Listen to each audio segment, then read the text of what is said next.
প্রথমে বলতে চাই ও তো এদেশের মাল না, বিদেশি মাল। মোদী সরকারের সম্প্রীতির এক জোরালো বার্তা নিয়ে অনুষ্ঠিত হলো সাম্প্রদায়িক সম্প্রীতি সভা ও ধিক্কার মিছিল। হাজার মুসল্লি এবং সম্মানিত ইমাম সাহেবদের উদ্যোগে চন্দনেশ্বর হানাফি কনফারেন্স কমিটির পরিচালনায় এই শান্তিপূর্ণ ধিক্কার মিছিল সংগঠিত হয়। এই মিছিলের মাধ্যমে অসীম সরকারের বিরুদ্ধে তীব্র প্রতিবাদ ও ধিক্কার জানানো হয়। বক্তারা বলেন, ভারতের শক্তি তার ধর্মনিরপেক্ষতা ও সাম্প্রদায়িক সম্প্রীতিতে, আর সেই ঐতিহ্য রক্ষায় ইমাম উলেমা ও সাধারণ মানুষ একসাথে পথে নেমেছেন। শান্তিপূর্ণভাবে শৃঙ্খলার সঙ্গে সম্পন্ন হওয়া এই মিছিল সমাজকে একতার বার্তা দেয় এবং ন্যায়ের পক্ষে দৃঢ় অবস্থানের ঘোষণা করে। আজকে দেখতে থাকুন, চন্দনেশ্বরের বাজার থেকে কিন্তু র্যালি করে ধিক্কার মিছিল কিন্তু অসীম সরকারের বিরুদ্ধে, সেই চিত্র কিন্তু আপনাদেরকে সরাসরি দেখাবো। আপনারা দেখেন, হাজার হাজার মানুষ কিন্তু আমাদের পিছনে তারা পায়ে মিলিয়েছে।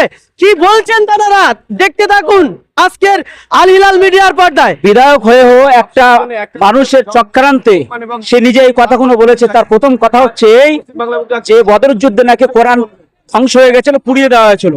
আমার প্রশ্ন হচ্ছে এই, যদি কোরআনটাকে দেখাতে বলবো, হাজার হাজার মানুষ কিন্তু তারা কিন্তু আজকে ধিক্কার মিছিল অসীম সরকারের বিরুদ্ধে কিন্তু আজকের তারা র্যালিতে এসছে।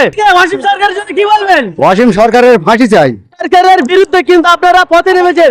সেই জায়গা থেকে যে ফুরফুরার একটা পীরদাদা, তিনি কিন্তু গীতাকে নিয়ে অসম্মানক কথা বলেছেন, অনেক পুরস্কার কথা বলেছে। হিন্দু সম্প্রদায়ের মানুষ যারা আছে তারাও কিন্তু থানায় এফআইআর করছেন। আপনি কি বলবেন? আপনারা হিন্দু আর মুসলিম মিলে কি এরকম করবেন?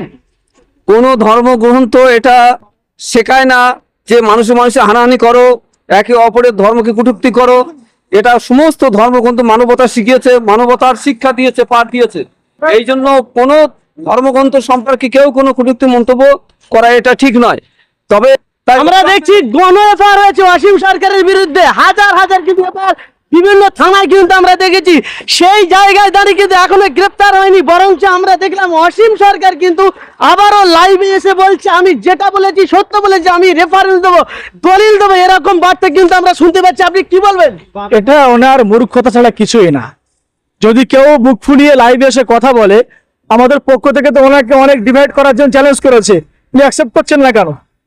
কেন করছেন না? ওনার সেই দুঃসাহস থাকলে উনি আমাদের সরাসরি ডিবেটে আসার চেষ্টা করুক, ডিবেটে আসুক। উনি লাইভে কেন আসছেন? এবার আমরা দেখতে পাচ্ছি যে অসীম সরকার লাইভ এসে এটাও বলছে যে আমি প্রত্যেকটা রেফারেন্স দেবো, দলিল দেবো, যা দেখা হবে আদালতে দেখা হবে, কোর্টে দেখা হবে। কি বলবেন? ও আদালত সুপ্রিম কোর্টে গেলে ওখান থেকে ও নির্বোধ হয়ে ফিরে আসবে, খালি হাতে ফিরে আসবে। কোরআনও বোঝেনি তো, ও বললে তো কিছু হয়ে যাবে না।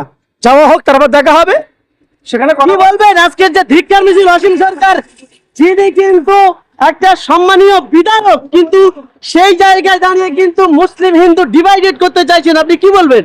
প্রথমে বলতে চাই ও তো এদেশের মাল না, বিদেশি মাল। মোদী সরকারের ঘোষণা অনুযায়ী প্রথম কাজ হচ্ছে অসীম সরকারের তুলে বাংলাদেশে ফেলে দেওয়া। ঠিক, এইটা হচ্ছে প্রথম কাজ। ঠিক। আরএসএস মার্কা বিধায়ক ও মুসলমানদের কোরআনে হাত দিয়ে মনে করছে একটু নাড়া দিয়ে দেখি, মুসলমানরা যদি নড়ে বসে, ওকে মোদী সরকার যদি না পারে মুসলমানরা ছুড়ে বাংলাদেশে ফেলে দেবে। এটাই বলতে চাই। আরেকটা জিনিস কিন্তু দেখলেন আল হিলাল মিডিয়ার পর্দায়, আজকের কিন্তু তথ্য অনেকটাই আমরা তুলে ধরেছি আল হিলাল মিডিয়ায়। আজকে চন্দনেশ্বর যে মেন রোড অর্থাৎ সোনারপুর হাই রোড কিন্তু পদযাত্রা, আমি ক্যামেরা পার্সনকে একটু উপরের চিত্র দেখতে বলবো যে তারা কত সুন্দরভাবে আজকের কিন্তু এই জায়গায় কিন্তু ধিক্কার মিছিল, আজকের অসীম সরকারের বিরুদ্ধে আপনারা ধিক্কার মিছিল, ধিক্কার জানাচ্ছেন তারা কি? ধিক্কার বলতে আমাদের কোরআনের বিরুদ্ধে যা কিছু বলা হয়েছে, যে কোরআন আল্লাহ দেওয়া জিনিস, কোরআন নাযিল হয়েছিল নবী পাক সাল্লাল্লাহু আলাইহি সাল্লামের প্রতি। যে কোরআন মানুষের কোনোদিন রচনা নয়, মানুষের দেওয়া জিনিস নয়, মানুষের দেওয়া কোনো তথ্য নয়।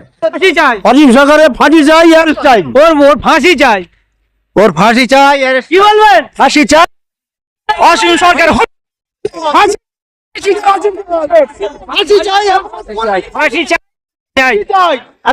সরকারের বিরুদ্ধে আজকের সরকারের অসীম সরকারের বিরুদ্ধে আপনারা কি আইন আদালত চান? অবিলম্বে তাকে গ্রেফতার করে কি বলবেন? ফাঁসি চাই, কি বলবেন? ফাঁসি চাই, ফাঁসি চাই, ফাঁসি চাই, ফাঁসি চাই, কি বলবেন? ফাঁসি চাই।